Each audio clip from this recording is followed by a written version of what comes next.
Hello, Arkhamites, and welcome to a brand new episode of Arkham Archives, the first one of 2022. Woohoo. We hope you got to Yeah. enjoy.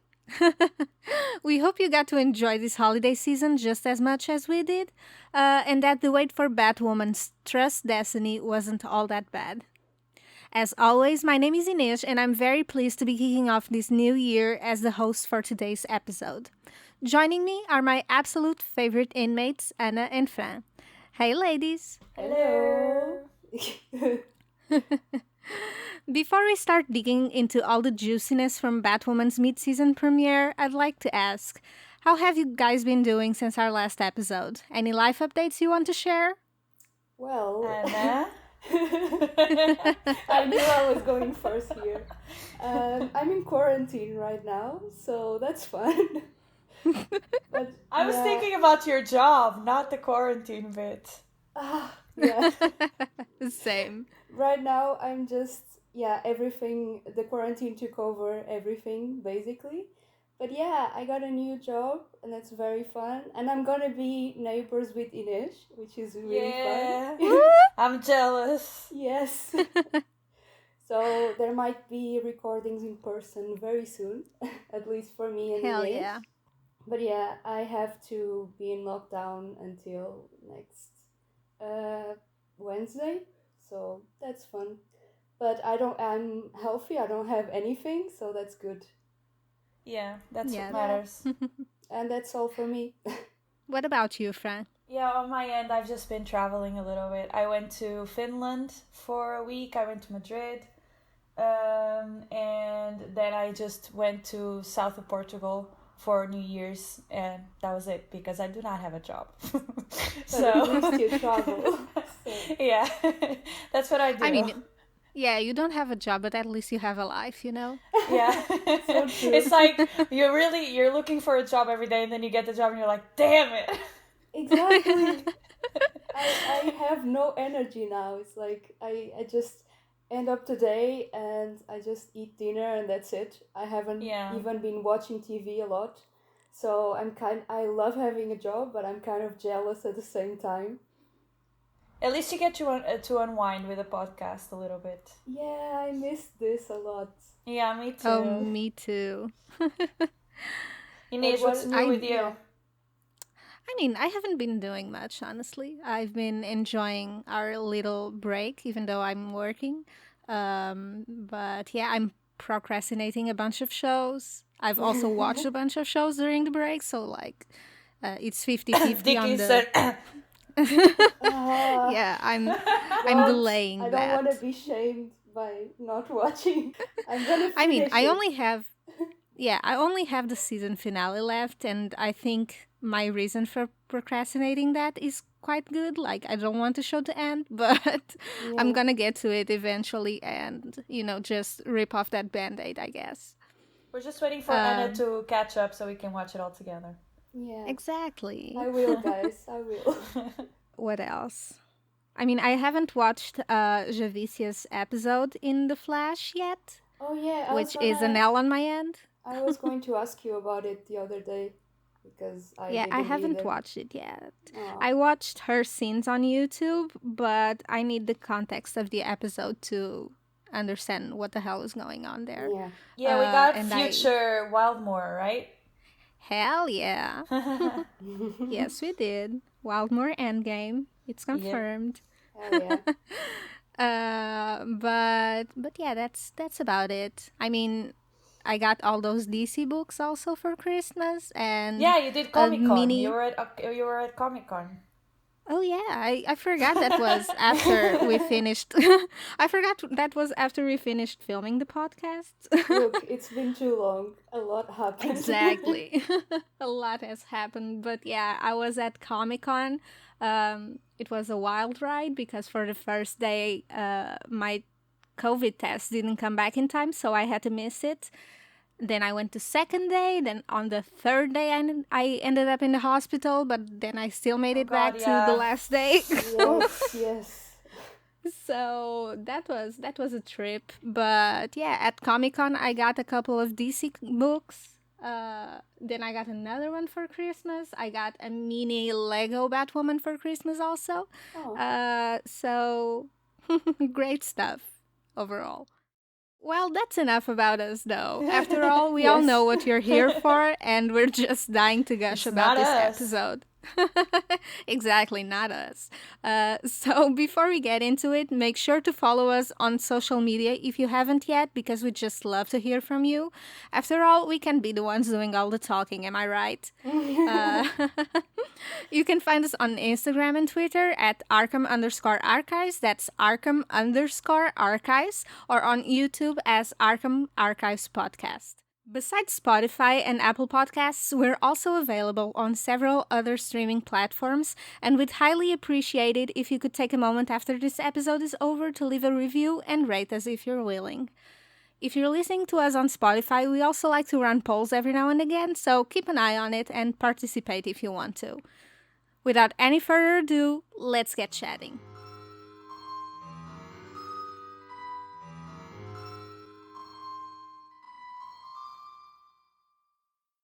Okay, so you know the drill, guys. The Bat team is in shambles.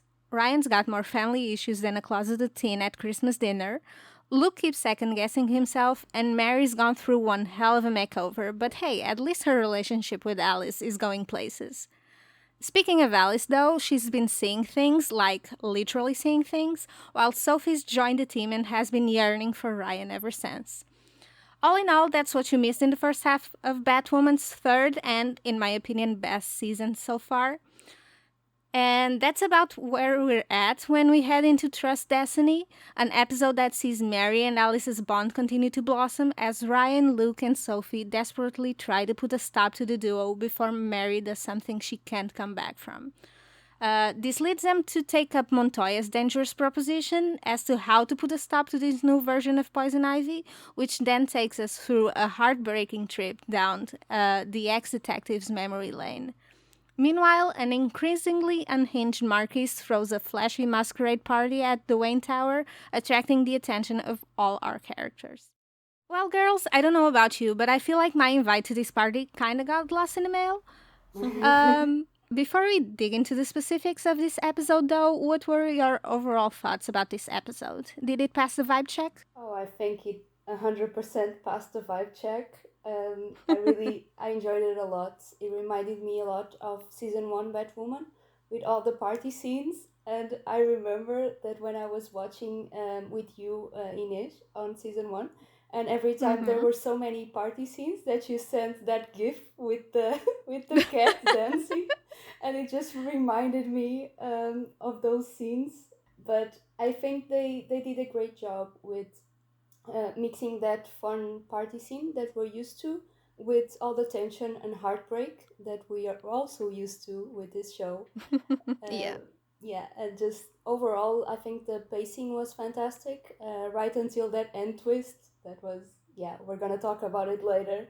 But loved it. Everything I hoped for, honestly. What about you, Fran? Yeah, I hadn't even realized how much I missed this show until the Batarang intro and the theme song came on. Oh. And it just gave me this comfy, familiar feeling like, everything's right. I have become way too attached for Batwoman not to get a fourth season, so hashtag renew Batwoman. Yes. Agreed. As for the episode, I loved it. I think the first thing we all said to each other after we were all done watching it was that we were never bored with this show. And that's saying something because they do have stretched out seasons, which are not as common anymore. But episodes never feel like fillers, which is amazing. So this was another fun, exciting episode filled with mystery, sexiness, action. Okay, guys, so we're going a bit off script here, but if you had to sum up this episode and how you felt about it in like 5 words tops, what would it be? I think I did that in the group chat. I don't remember what I said, but I remember 3 of the 5 words were I love Mary. And then the other 2 were like fun and this is Inez, this is not fair. That's hard to do off script. I didn't prepare either. And I already did it, and I'm struggling. Wing it. Okay, fun, scary, and I love Mary. And it rhymed. That rhymed. What about you, Anna? Oh god, okay. Twisty is a good word. Also, unhinged. Everyone is unhinged. Just Fair. Mary, Yeah, overall. period. Pamela. I know I'm just naming people now, but I think they sum up. One more. I'm missing one. Just fun. just fun. Inês, you have to do it too. I mean, I don't need 5 words to get to it. I need 3, and that's poison ivy supremacy. That's all I have to that's a say. cop fair. out. That's a cop out because I could have said I love Mary and that would be it. 2 more. Fine. I guess sexy and sad. That's kind of the whole gist of Batwoman. It's hot, Literally. it's sad. So, yeah. Gay. We forgot gay. That's all. Yeah. Fine. And gay. Since you brought that up, I think we should kick off with the one aspect of this episode that I feel really stole the show when compared to everything else that was going on. At least in my opinion, of course, and that is Pamela's first appearance. I know I'm the Poison Ivy stan in our little group, but I have to know, did the OG live up to your expectations? I'm actually so excited that we finally got to have Bridget Regan introduced as Poison Ivy. The teasing was brutal in 3A, but it really paid off, I think. As a Jane the Virgin fan, I love how Bridget's just collecting evil lesbian villain roles for her resume right now. I think she's perfect for this role of Poison Ivy. And whether in flashbacks or in the present timeline, I know that she has the range to make Pam one of the most memorable antagonists of the show so far. She has the range, darling. She really does. She does. What about you, Anna? Yeah, from the first moment that she showed up on screen, I was like, oh yes, okay, this is good. She just has the face, and the way she acts is just amazing. You immediately feel drawn to her. I think I felt that at least, and yeah, I just overall really enjoyed her character. How yeah, she's evil, but she does what she wants and she doesn't really care about anything else. And yeah, I really respect that. I love that kind of villain. And she wants to save the environment. Exactly.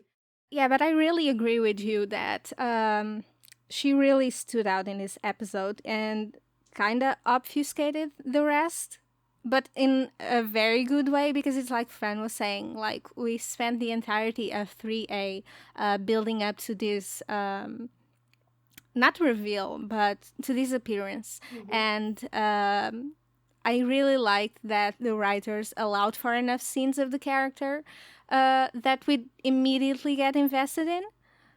Instead of like, we still spent time with the Bat team, but this episode was very clearly about building up Ivy and building up Renee, and I really appreciated that. And I think it was, a good episode overall and a great intro episode for such an iconic character. They really showed the backstory in a really easy way, but also in an easy way to connect with them, I think. Yeah, and a lot of Ivy's story in this show in particular has obviously been connected to Renee's, and even though we'd heard about their relationship before, this was the first time we actually got to see it being played out on screen. And personally, I think both Bridget and Victoria really sold it. Like I said before, I was absolutely invested in what both the cast and the writers brought to the table. So I guess I have to ask here, did you feel the same way, or was there something amiss to you in their scenes? When it comes to Renee, it really does seem like she's battling all these different emotions and values within her. And although we know that she kept Joker's joy buzzer this entire time, so, setting Pam free was pretty premeditated, I am choosing to believe she was still torn until that very last moment when Pam woke up. I think that would make for a more interesting story than just her being a liar this whole time. Yeah. I think deep down she always wanted to set Pam free and kept the buzzer with that intent. But I also think that she was genuine in her attempt to bury that desire as deep as possible. this entire time. Like, regardless, I am not the slightest bit mad she chose Pam over Gotham Safety, because I love an immoral love story, and I think their relationship is doing great so far. It's very enthralling, and it makes me want to keep watching. The chemistry is there, the angst is there, and yeah, I'm excited to see what's next. Mm-hmm. Yeah, I love a morally gray character in general. So I also think she's like Fran. I thought she was a bit torn. Maybe she didn't want to betray them from the start. But I like that it's clear that she wanted to wake up Pam, and she kept the joy buzzer on purpose. And I kind of love that. I love characters that are a bit dark, and I also just love storylines where someone in the group betrays the trust and how that changed Mm-hmm. the whole dynamic, and it really makes our main characters think about the actions that they did and the things that they um, entrusted them to the character, in this case to Renee. So I'm interested how this is gonna pan out, mostly with Pam and Renee, if we're gonna have Mm-hmm. kind of a redemption arc, or if it's all gonna end in tragedy. Because I was thinking that we're already gonna have a redemption arc with Mary, which is Poison Right. Ivy. Mm-hmm. So I don't think they would do the same here.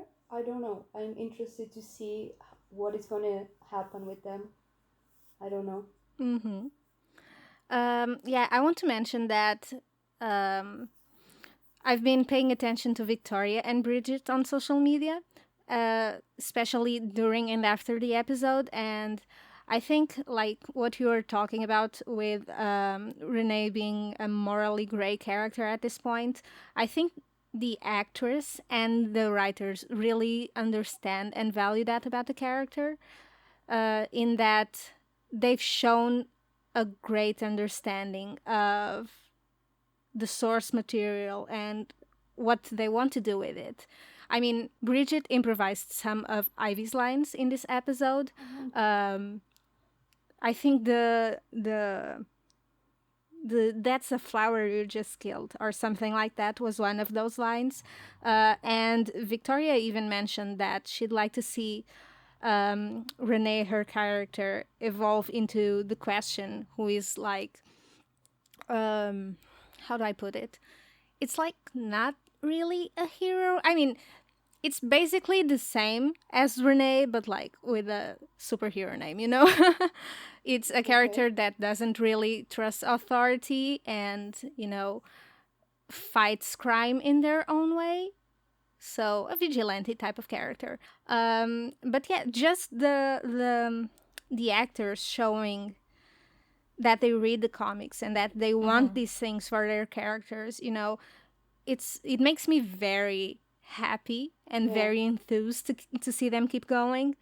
And I don't know, man. I didn't, it just makes me giddy, because I'm a bit of a comic book nerd. So when I see that the people behind these shows are putting in the work, it really warms my heart. Yeah. Yeah, you can tell that.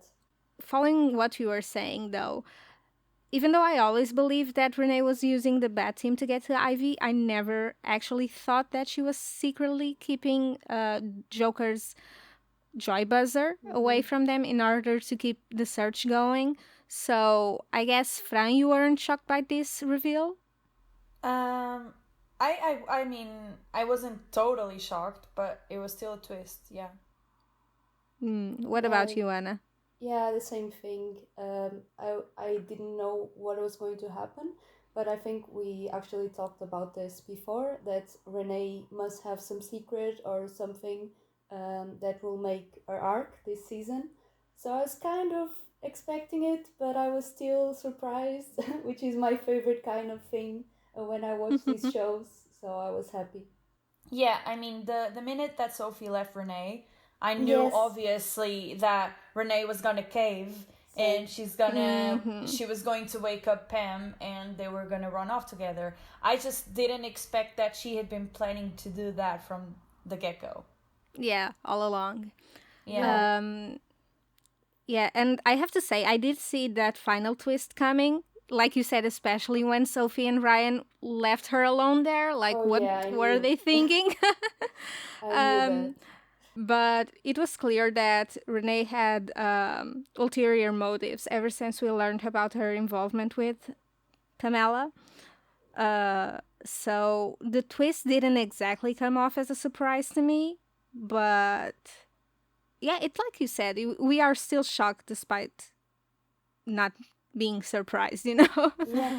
um, but it's clear that Montoya will have to put in some work to gain back the team's trust if she wants it at all. Yeah. So the question is, in my opinion, will Pam forgive her just like that, or has Renee just awoken the sleeping dragon? Hmm. I'm not sure. I would Because I mean, when actually, I would actually like for her to forgive Renee pretty easily, because if they really are the soulmates that they say they are, and if Renee did forgive Pam for everything she did and ended up setting her free because she was so regretful, then I feel like Pam needs to meet her halfway. If they really are soulmates, they will forgive each other pretty easily. mm-hmm. If there's too much of a bridge to cross, then maybe Renee's feelings for Pam are stronger than Pam's feeling for Renee. Mm, So we'll see. yeah, interesting. Mm-hmm. Yeah, I like that.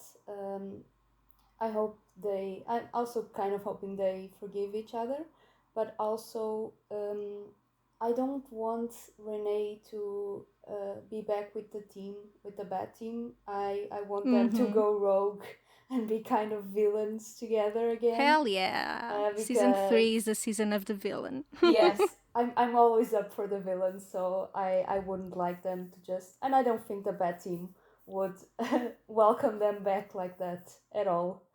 You know, I think that if the white tulip at the end was any indication, Pam will forgive Renee quite easily because we saw that the white tulip symbolizes forgiveness in this Mm-hmm. episode. Oh. So I think that was an interesting choice, but I don't know. I still feel like what Renee did with virtually betraying Pam was kind of unforgiving. I mean, not unforgiving, but it takes a little more effort than that. And I don't know. I don't know how this is gonna end, but that brings me to my last question, maybe, about Pam and Renee. And that is, did your heart also break into a million little pieces when Renee ended up betraying Pam after she actually chose her and said nothing was more important than her? Or was I the only one who had someone cutting onions in the room when that scene came about? Not at all. That was really heartbreaking. There was a little part of me that was like, no, you're not gonna do this. Everything will be fine. And then she does it just as the second where I think, okay, it's fine. You know, like the pacing was amazing in that scene. Yeah, exactly. And like, we knew that Renee ended up betraying Ivy, and I mean, obviously, to put her on ice, kind of, but we didn't know that Ivy had actually chosen her Mm-hmm. instead of her cause, basically.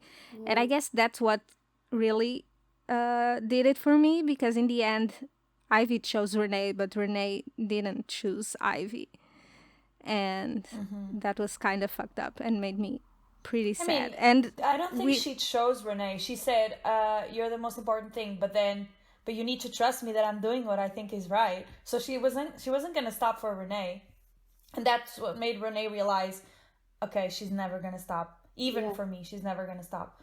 So she did what she had to do. Yeah, that's true. have you considered that I watched the Harley Quinn show, so like I'm just used to people tagging along with Ivy's antics. And Ivy's got a point always in my mind, so Well, I'm yeah. kind Well, of she biased, I shouldn't be dating a guess. cop. She shouldn't be dating a cop. That's true. Exactly. Yeah. Bad choice But there. still, this show managed to make me ship Ivy with someone other than Harley, so kudos to the writers, I guess. Yeah. But did you guys notice the dancer dressed like Harley Quinn at the start of Marcus's masquerade ball scene? Oh, no. I didn't. You know, I did, but also my eyes were everywhere in that scene. Do we think, because we have mentioned in previous episodes that Inish, personally, you said you hadn't lost hope for a Harley cameo or a Harley appearance or a Harley storyline, and I think there was another mention of Harley or a wink towards Harley, but this I feel like was the most obvious one because she had the costume. It was almost completely the same as original Harley. No. And in this episode, we also saw Renee with the Yeah, the red and black baseball. bat. Yeah, Yeah, yeah. the I was baseball gonna. bat. Right. I noticed that. That's the part I noticed. So, I won't lose hope. I don't think Warner Brothers will actually allow for a CW show to do that, but here's hoping. I also thought they wouldn't allow for a lot of crap in Batwoman, and they did. So let's move on to our broke bitches club. I mean, our bat team, of course. We know our faves lost everything to Marquis last season and have had to make do with what they have left, but I can't help but feel what's really missing here is Mary. Yeah. I don't know if it was just the whole thing with Mary being so close yet so far from the team this episode, but I really missed her in those dynamics this week as opposed to like the final stretch of 3A. Did you also get that feeling? Yeah, I was expecting I was imagining Mary being there with the whole jealousy trio that we have with Sophie, Mm-hmm. Renee, and Ryan, and I was imagining all the comments Mary would make. Actually, yeah, I agree. I hadn't thought about it until now, but yeah, she was missed in that dynamic, group dynamic. Yeah, I think because Sophie, Ryan, and Renee were so into one another, they were singling out Luke, Yeah, and Mm-hmm. you needed that extra person there not to feel so much like Luke versus the lesbians, you know? Luke versus the lesbians. Poor Luke. This has Luke just versus become a the trope angry for him. lesbians. It literally has. Like that's they're underusing Luke's character too So much. Oh, Yeah. so absolutely. much this season. It's really sad to see. Um, Mary's finally getting her moment, so maybe next season will be Luke's season. We've been saying I that sure every hope. season, so I don't know. Yeah, literally. And we got teased for it. And yeah, I'm waiting, writers. Where is it? Yeah. Yeah, I mean, if there's one thing I'd throw hands with the writers right now about would be Luke. Yeah. I miss him. It really became obvious in this episode so much. And I think that's also why we missed Mary so much. It's because she balanced things out, and they used to be the two side characters, always there, always making comments, always helping Ryan and lifting Ryan up. And now it's just kind of Luke and then three people arguing all the time. So Yeah. I think that's why it became more obvious. That's like that you're like, where's Mary? Yeah, and Yeah. Luke is always kind of on the side, even when he's on the scene. They're, like you said, they're just talking and he's just kind of listening. And then Yeah. he throws out a comment or two, and that's it. Like, Yeah. no, we Mm-hmm. deserve more. Luke writes. Give my boy more. Yes. And I think also on the other hand, we saw Mary still being very much. I know she said, like, get off my ass, but you can tell that she really wants to go back to the Bat team. Yeah. Like, Yeah. she was crying at the end because Ryan is still not paying enough attention to her. And that was not a fuck her attitude. It was more like, I miss her and I wish she would finally, like, miss me enough to put me as her priority, which she has been, but Mary doesn't know. All she knows is that scene with Marcus, and she still felt like Marcus was Ryan's priority in that scene. I think Mary misses them. She's trying to for play sure. it out like she doesn't, but she does. Yeah, I think a lot of what she's doing is coming from a place of hurt. Yeah. Yeah, and it's kind of funny that now Mary is becoming kind of less of a side character because she got this big storyline, but she's still a side character to them, to the bad team. Like, they're Right. still worried about their things, and then Mary comes in second place. Like we saw, I think it was fun with with Sophie when she was supposed to look out for Renee. And then she's like, "Oh yeah, Alice, wait, we know where she is. I have to go do this thing, even though I totally forgot about it because I was worried about this other thing." She was like, my credit Yeah. card. Yeah, yeah, not even Alice. It was like my credit card. It was so funny. And I mean, how extra of Alice to use that as a way to get Sophie to meet her. And Like, she could have just texted, be normal, Alice. And she's like, a whole 3-tier cake just for me. and I mean, she did say that it was so she could warn her about Renee or whatever, but the whole shower thing that she mentioned. Oh, with we'll Mary, get to it. We'll get to it. I feel like Alice might have a crush. At this point, I don't even know on whom, but Exactly. she's just... Everyone. She's just simping for Across the everyone. board. Since I can't ship her with Mary legally, then I guess Sophie will have to do. Welcome to the team. Yeah. With Mary semi-officially on the dark side, Renee was kind of a standing member for the team for a good portion of the episode, like you mentioned. So, of course, that made way for some much-needed tension between her, Sophie, and Ryan. This show is just so casually and effortlessly queer that watching this whole mess unfold is nothing short of an absolute treat. Even though they ultimately worked great together, getting to see Ryan's petty side come out was simply great, and dare I say a good omen for future Wildmore? What do you think? I think with the Flash episode, in the flash forward and her being married to Sophie kind of proves that Wildmore is a thing, and we should be interpreting every single thing as they're into each other. At this point, I feel like there's no question anymore. But it was also awesome to see three queer women just kick ass, even though they were at each other's throats. When push came to shove, they teamed up and they beat some ass. So Charlie's Angel style. Yeah, yeah, I loved it. Yeah, that scene was really cool. I also loved seeing the behind the scenes that they all posted, Oh, yeah, they posted. about the choreography of the fight. That was so cool. I love a good fight It was scene. another. Yeah, and it was another long shot. Yeah. I Right. love that Really well shit. done. Yeah. I remember when we were watching season 1, I think, we kept making comments about that, about the long shots in this show, especially with the fights, and I was just so happy to see it being brought back again for the 3rd season. I think this one really stood out, and there was so much going on with the 3 of them fighting all those dudes. It was just really cool. Yeah. It reminded me of the Professor Pig episode this season, with the fight scenes really stood out in that episode as well. I just appreciate them a lot. But with Wildmore, I think it's what we said, that Ryan is really clear that she has feelings, and I always love a good jealous storyline that you can see, because it has a nice comedic relief, but it also shows the deeper feelings, so I think it always works.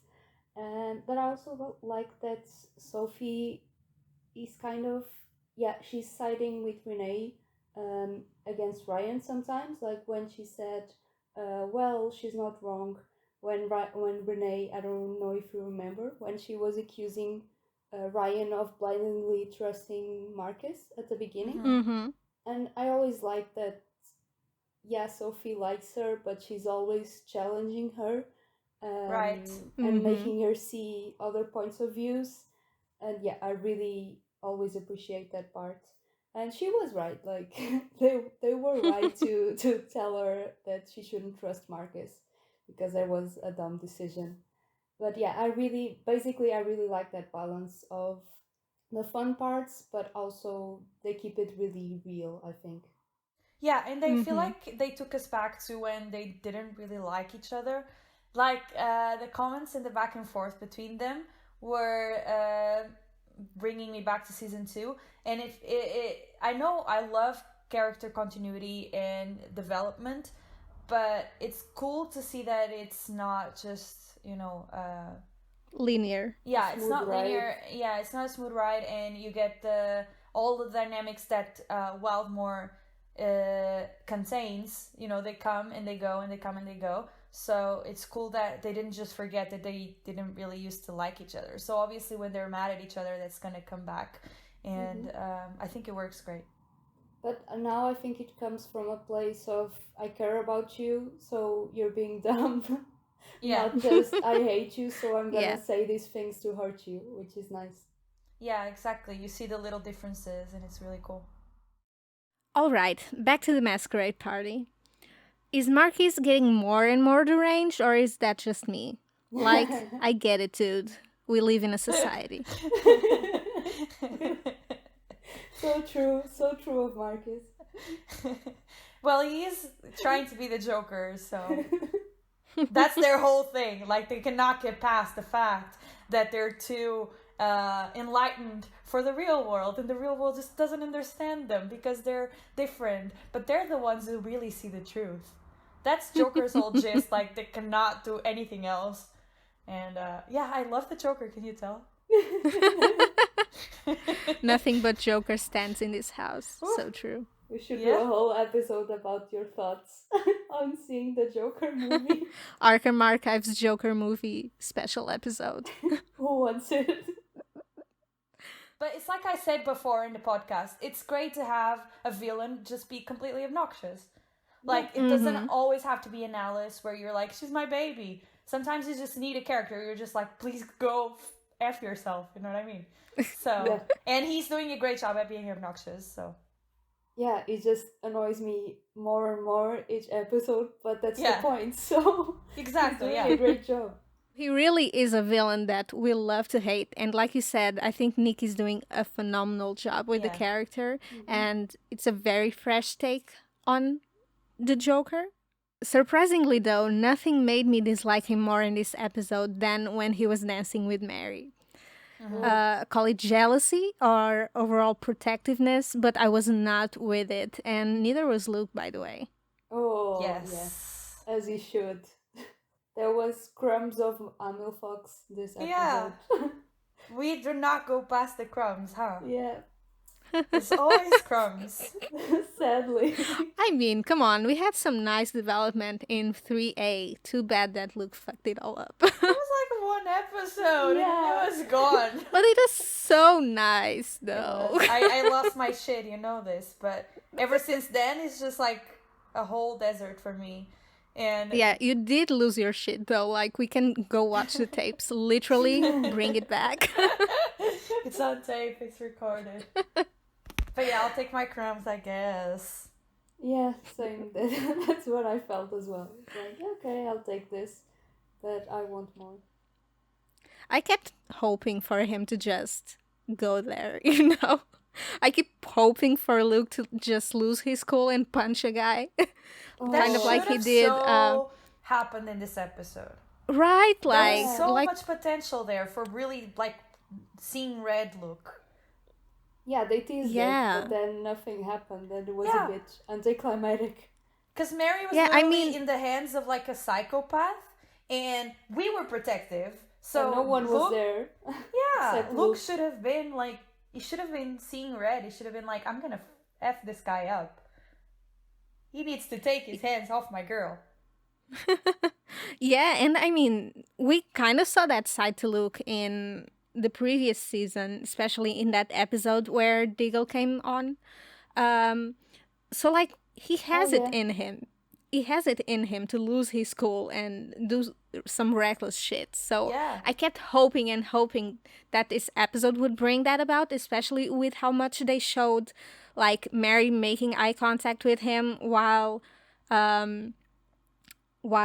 Marquis was dancing with her and whatnot. I Didn't just she kept wave hoping. at him at some point? Yeah, I kept And Luke was hoping just for like, that awkward snap. wave. It's like, see, What the hell was that? Like, come on, give us something. Yeah. But anyway, I guess that the biggest takeaway from the masquerade, though, was that thanks to Mary, Marquis finally knows the identity of the Bat Team, which, yikes. As At least it's been neutralized for now, but I'm also not quite sure how I feel about that because with only 5 episodes left in the season, I feel like there's a lot left to do, you know? But also, to be fair, we know the writers are known for packing their episodes full of, you know, everything and anything. So who knows? Yeah. Do you think they'll be able to pull off a satisfying final stretch to the season? Yeah, this the fact that he knows the identities, as we said in Batwoman, they don't hold back on the characters not knowing the superhero identities. Mm-hmm. So Mm-hmm. like it doesn't shock me anymore. I keep thinking like, oh, I know they could do a lot of harm with it, but in an episode where two people know about two identities, with Batman, with Renee and Marianne, Mm-hmm.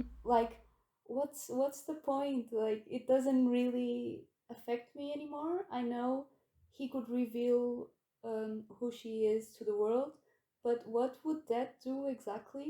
You know my point. Like I think because this Mm-hmm. show doesn't really care about telling characters who the superheroes are, it doesn't really um, yeah, make a mark, I think, and have consequences.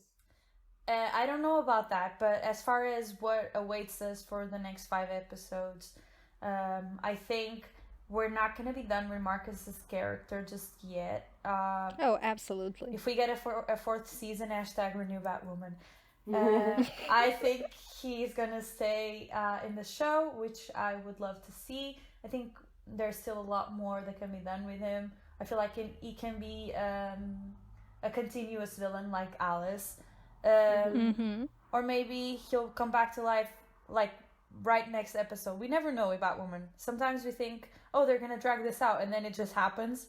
Um, so yeah, I don't know. I just think that we mentioned how we wanted a Suicide Squad in this season, and we already got that a little bit with Mary and Marcus. I thought that was really cool. They could maybe pair up, and that would be what would make Mary see that she doesn't actually want the villain life. I still want to see Marcus with Alice. So there's a lot that needs to be done still with him. I don't know if 5 episodes is enough, but I trust the writers. So Yeah, Mm-hmm. I think we'll definitely have the villain trio with Marcus, Alice, and Mary. So that will be exciting and bring new dynamics, I think. I just hope there's no romance for Alice and Marcus, Oh please. God, no. And I also pass on Mary and Marcus. Yeah, Oh, that's even worse. Please don't. yeah. There's only one man for Mary, and if that's not Luke, then she needs to go for girls Exactly. And Alice, So true. it was either Ocean or any girl. or Like, girls. I don't take anyone else. Literally.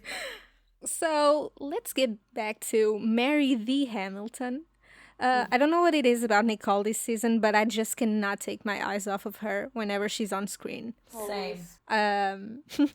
I really enjoyed seeing this more ruthless side to her character, but at the same time, I appreciate that there's still that vulnerable side to Mary. We can see, like we mentioned before, we can see her hurt in being underestimated by the people around her and how that's influencing her decisions. So, since we already kind of talked about, I guess I want to know what was your personal favorite Mary moment of this episode? Ooh. Oh, Being I put on the spot again. yeah. I was gonna say I have two because I really love seeing both parts of her. So I really like the scene at the party where she's getting to be her badass, Poison Ivy Mm-hmm. one, but also the one with Alice where she gets to be vulnerable, which I wasn't expecting actually. I thought they would prolong the villain part and where she's being a bit unhinged, and that Mm-hmm. the deeper part would come later. But I love that part where she's vulnerable and she still feels like a side character, like I said. And yeah, just her parts with Alice are always a highlight in the episode. So I think both of those for me. Mm-hmm. Yeah, I think I agree. I think the scene where she convinces the guys from the hotel was also quite interesting Mm. because she's reluctant to use her powers. It has to be Alice to be like, hey, do the eye thing. Um, and that also shows so many sides to her. Nicole is doing amazing. Mary is incredible. She's so, so hot. And she's also a baby at the same time.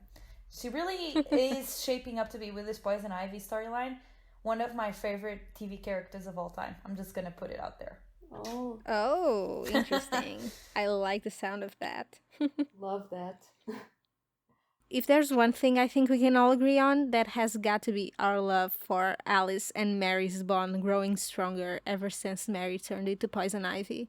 I think we all predicted that this would be happening with Mary being able to understand Alice a bit better, but it's still so great to see it being played out like we wanted to. Yeah, I Mm-hmm. love the scene where Alice is trying to lie about liking her nails. That was so cute. Yeah. That's the kind of thing that I love when there's good script writers. The kind of little bits and pieces that they throw in there, they are so just satisfying and so like there. It's a throwaway line. You barely even notice. It's very quick. It's like a moment. It starts and it's done. It's not a big performative thing, but it shows so much about the characters. Mm-hmm. Mm-hmm. It was so cute. I love that. Yeah, that was my favorite Mary and Alice scene. Obviously, then you have the really emotional scene at the end. But that one, that little thing about I've never had to lie to anyone to protect their feelings. That I love that. I love that. Yeah, I also love the little scenes that we get where they just get to be who they are, you know, they just show their personality, and you get to see another side that is not just look how cool our villain duo is, you know, being evil. It's Mm-hmm. just them kind of being and kind of understanding each other, and I think that's really nice. I still refuse to call it a sisterly bond that I think Ines had in her script previously because I did, yeah, but I'm not comfortable calling it that, but a bond is fine. A bond is fine. as far as Mary goes, I just have one last thing to ask you. And that's, are you excited for this team up between the OG Poison Ivy and a new version? Because we know Pamela will be taking Mary under her wing, and I, for one, couldn't be more giddy about it. Yes. But basically, yes, I think we've all been waiting for that. And I think it was one of the things that we were most excited on this second part of the season. How that's gonna turn out, I don't know, but I'm excited for them to, you know, bond a little bit, even if they're not friends at first. I think we're gonna get some, you know, villain bonding moments, and that's really Mm-hmm. exciting. Yeah, I am not seeing right now how their scenes are going to play out at all, which I love. Um, so right now we have Pam with Renee and we have Mary with Alice, and they're quite far apart from one another. So it's all out in the open. I also love the fact that they're both scientists, they're both doctors, and that could be really cute if they had like a nerd out moment together. And you would have like, I don't know, Renee seeing that the original Pam is still there or something like that. That could be really cute. They have a lot in common, and Mm-hmm. yeah, there's a lot of potential there. Yeah, for sure. Yeah, I agree. I also find it super interesting that what Ryan is currently going through with Mary parallels nicely with what Renee went through with Pamela. I'm very much not sorry for being Ryan and Mary trash, but I just love to see it. Before we move on from Ryan and get to our last topic of this episode, I have got to bring it up again, but I absolutely love that what she's going through with both Mary and Marcus right now is giving her a better understanding of what Kate went through with Alice. And the writers haven't explicitly mentioned it on screen, but you can very much see the underlying theme that's been developing there, and I just love to see that. And I think we can all agree that's been something that we find important, kind of, in Yeah, Ryan's Yeah, journey as Batwoman. yeah, for sure. Yeah, because she now understands why Kate did things she did with Alice, and it's nice to see that transformation and how that kind of affects her character arc as well. Ryan's. Yeah, because I still don't know what's gonna happen with how she handles Marquise and how she handles Mary. Mm-hmm. Because we saw Ryan kind of defend Marquise in this episode because what he's going through isn't his fault. But what is she gonna do with Marquise? You know, if they can fix him, is he just gonna go rampant in Gotham? Yeah, because now she's also against putting people just in Arkham with what Right. happened with Alice and everything. So I don't Which I mean, valid. honestly. I see Mark is dying. I don't know how they're gonna end that storyline unless he dies. So that's Yeah, my take. same. Unfortunately, same. But I hope it's only next season and that we get him for a little while. Yeah, same. But I agree with you that I don't see another conclusion for the character other than him possibly dying because, especially with him knowing Ryan's identity, Oh because yeah. it's like either he dies or everyone's going to know who Batwoman is. Well, Hmm. do we think that Jada is not coming back at all? Oh yeah, No, she is Jada. coming back. Oh, okay, okay. Probably next episode. Because we Okay. still have the whole So, Lucius revelation coming. yeah, Yeah. and we need to find out that Luke is Ryan's sibling also. Yeah. So So there's that could that. be nice for the next season. Yeah. Nice for Luke as well. Some screen time, please. Finally. Yeah. I hope they don't make that into just one scene and that's it, because that's what's been happening with Luke lately. Yeah, I mean, I really am hoping that the show finds like a better balance with all the characters in the next season because even though we've all been, enjoying what we have right now, I feel like, there could be the time spent on each character could be a little more evenly distributed. Like, couldn't Uh, Luke have been the one to be pro, let's not desiccate or whatever it's called, Mary in this Mary. episode instead of Ryan? Couldn't Yeah. he Yeah. have been the voice of protecting Mary because he has romantic feelings for him? I realized that Ryan is like her best friend or whatever, and they were roommates. But there's just ways that you can involve Luke more, and it was really clear in this episode that he had to be the one to be more defensive of Mary. He had to be that voice because that is Mm-hmm. what made sense, and it would Mm-hmm. also play the part of furthering their relationship and their romantic arc. It would have worked better than just Ryan being the one to do that. I think Luke should have been Yeah. the prime voice of being like, no, we're not hurting Mary, no way. And then Ryan could Mary be like, Defense Squad. yeah, and then Ryan could have been like, yeah, I agree with him, blah blah blah. And then Sophie and Renee would have been the two to be like, hey, you guys need to stop using kid Being gloves. so. Yeah. Yeah. But no, it was just everyone against Ryan, but then also Luke against everyone because he was the one being like, hey, let's calm down and blah blah blah. And he didn't even have a stance. Like, I think he sided Yeah. with Sophie and Renee, but his voice was so tiny in this episode that Mm-hmm. you couldn't really even tell what he was feeling. And it was a good episode for him to be like, nope, we are not hurting my girl. But no, Mm-hmm. it was just, Yeah. he was I just there. I kind of hope that they are like holding out on that on purpose to then come back full swing with it. But I don't know. I need more Luke and I need more development on that front. And I also need kind of more development on Sophie as well because she's just, kind of been just a love interest this season. And I know I don't want that Mm-hmm. because Right. she's so much more than that. But I guess there's not. If the show was like an hour long per episode, maybe they could do it. Right. But I mean, I guess there isn't time because also everything that they placed in this episode, I wouldn't take away any scene that's there. I would Yeah. just add to it. So I guess, But I do have to say that I had a couple of issues with the writing in this episode. Like there's a few tweaks that you can make. I'm sorry, I love the Batwoman writers to death, but this is a commentary podcast, and I really value Exactly. honesty. Exactly.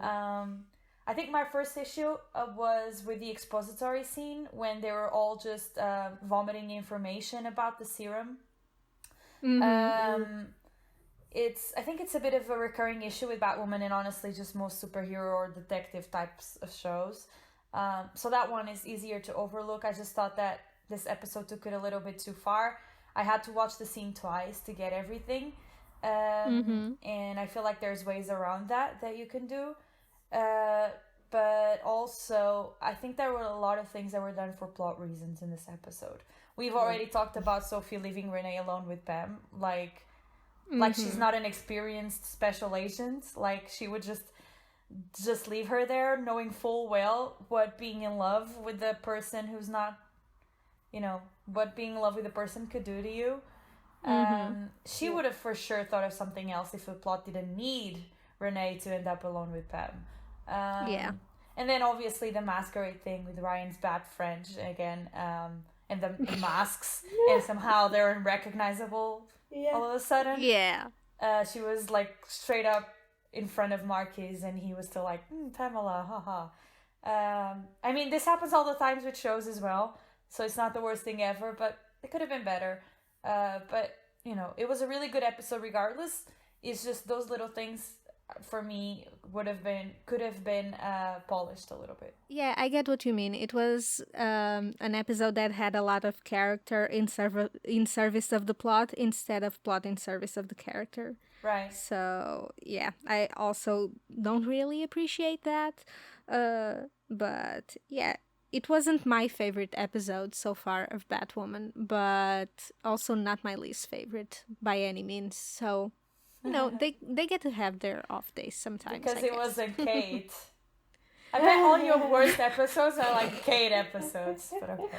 I mean, to be fair, Anyways. to be absolutely fair, the first season was kind of the weakest, Yeah. I just wanted to add to what Fran said, that I also didn't like that Alice just randomly gives the information about Renee to Sophie. Like, that was so out of the blue. Yeah, I think there was a better way to, reveal that.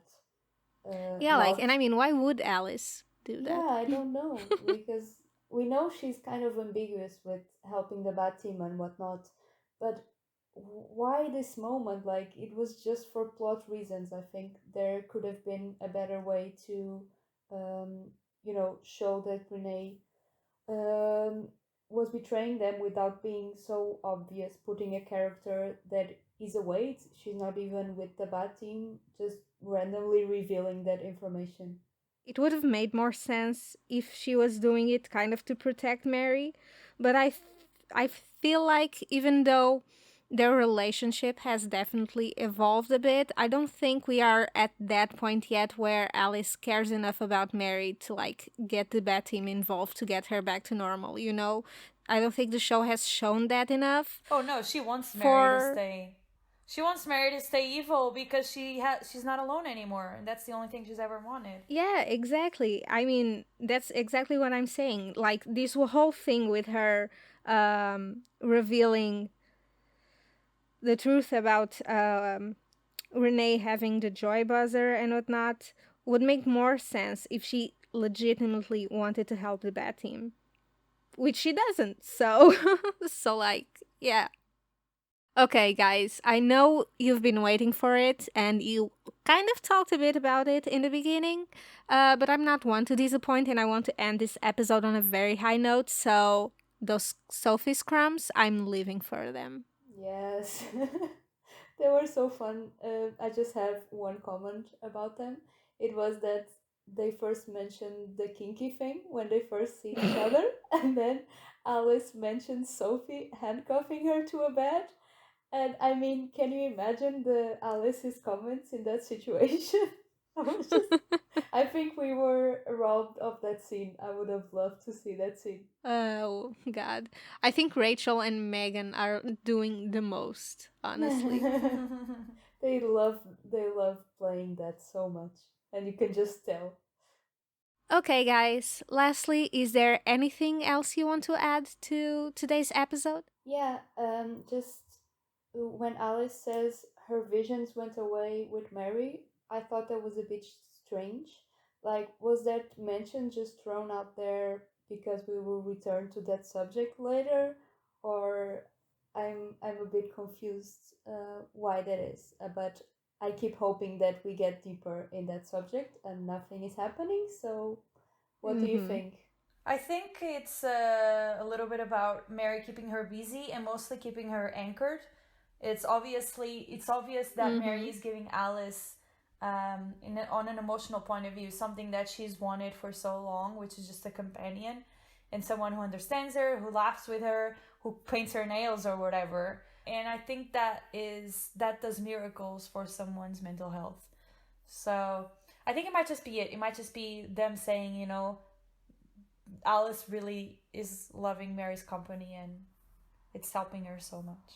But I don't know, it could be something else. I don't know. Yeah, because I was really hoping that the hallucinations would, serve a plot point, and the fact they keep mentioning it, I think yes, it's what you said that it shows that she's better, but I'm hoping it's teasing for some future scene. I hope it's not the end of it. Mm-hmm. Yeah, and I mean, even though we've gotten you know, these big steps in Alice and Mary's relationship, we still haven't gotten a chance to see Mary really fight for Alice, which was something we wanted Yeah. True. in the beginning of this season. So I really am hoping that Alice has some sort of setback with how she's been doing and that we get to see Mary stand up for her to the bad team and really pull through and have someone fight for Alice Yes, the way she please. deserves. Okay, guys, that's it for what's hopefully the first of many Arkham Archives episodes for this year. Thank you all for Hashtag joining renew us. Batwoman. Hashtag renew Batwoman. We have to keep saying it until it happens. So, thank you all for joining us in our deranged ramblings. And as always, shout out to those who help us every week in putting this little project together. As a reminder, feel free to follow us on social media at Arkham_Archives on both Twitter and Instagram. Once again, that's Arkham_Archives. If you want to chat with us and join our weekly live episode commentary. You can also check us out on YouTube at Arkham Archives Podcast. And depending on what platform you're listening from, please make sure to drop a comment or review so we can know what you think about this podcast and improve from your feedback. Lastly, don't forget to tune in next week for a brand new episode of Arkham Archives. Until then, stay safe. Goodbye. Bye. Goodbye.